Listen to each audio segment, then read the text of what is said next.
you got to vote either or, right? You either Republican or Democrat. What has any of them done for us to put us in positions of power or to make real change in our communities and deal with like these social issues that we dealing with? What has anyone done to put us in place where we can actually make real change? So for me, the answer is I'm not voting for any of them. Dre, how do you feel about withholding a vote? Do you believe withholding a vote or choosing a lesser of two evils? Well, I think that's what people said they did this last time around, right? They chose the lesser of two evils with Joe Biden, right? How How does is that that work turning, out? how is that turning out right now? You know what I'm saying? It's a fact. Um, I look at it like this. So when you talk about voting, yes, we got two political parties to choose from. What you hear a lot amongst conversations among us is, oh, well, we wish we had another option, right? Well, I'm not.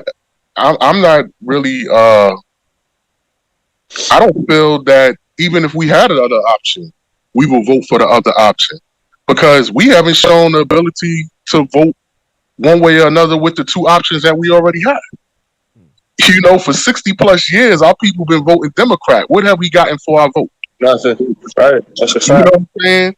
So I think Trump said it best when he told black people, "Yo, what do you got to lose?" You know what I'm saying? You've been voting Democrat 60 plus years, And what have they done for you? Well, and what why happened? is that, Dre? Why do you think blacks follow the Democrat Party versus the Republican Party?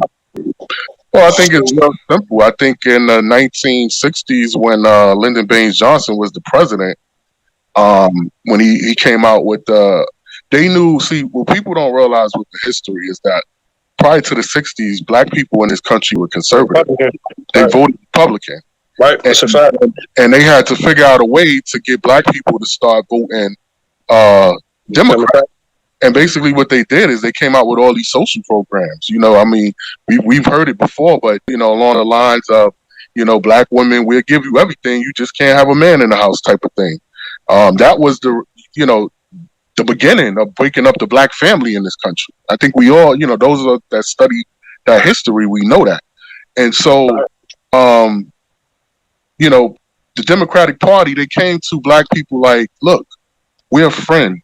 We won't give you reparations, but we'll give you all these programs to make us feel like they care about us and like they're giving us stuff. You know, like they're trying to make up for everything that we never got throughout the history of being in this country.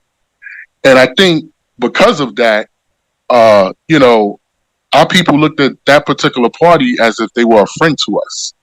And it has continued and continued and continued where when you look at the conservative side, um, conservative people are more or less about being proud and doing stuff for themselves and not getting handouts from the government. I think me and you was talking about this earlier about like if you go to deep down in the South somewhere with, you know, off the grid somewhere, some people rather live off the land to get a handout from the government. So you have two different philosophies as far as people who don't mind taking from the government, people who say, yo, I don't want to take for the government because then I feel enslaved to them. I think what we've done as a people is we said that we deserve to get this because of all our plights in this country. And we've allowed the Democratic Party to brainwash us into thinking that they are for us. When in reality, if you keep feeding a bunch of people without letting them eat for themselves or be able to feed themselves, that's to me is modern day slavery. You know, because we don't have the spirit to want to do for ourselves. How you feel about that, Charlie? I listen, man. I second everything that man just said. If like you think about what's going on in the U.S. as far as when we talk about black people, when we talk about redlining, when we talk about taking the fathers out of the household, during the crack epidemic, and what happened, like all of these systematic plays that were put in place, that affected us. when you stop and you start to listen, and even when you talk about like how they dismantled the Black Panthers and what happened to Martin and what happened to Malcolm, all of these things that we know now, like our government, like just recently finding out the experiments they did in these Philadelphia prisons where they were, you know, literally getting inmates sick, not telling them what they're putting in their body, not telling them they're giving them radiation, like all of these different things our government, we know now they were doing to us. How can we turn around and trust the government or any political party for that matter? Because for me, it's like, you guys have been doing this to us for so long, we have become accustomed to it. And one thing I would say about a vote is like, so I look at it this way.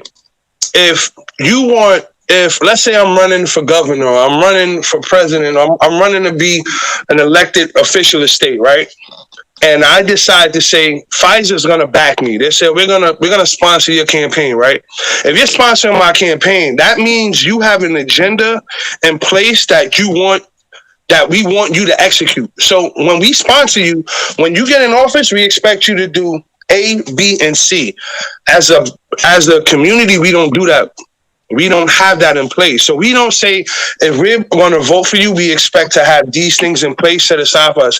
And as long as we don't have that and we're not on that same page, we are going to continue this cycle. Like, people come forward. Like, I don't know if y'all remember when Joe Biden was running, he said on the Breakfast, like, if you don't vote for me, you're not Black. I remember that. Yeah. Mhm.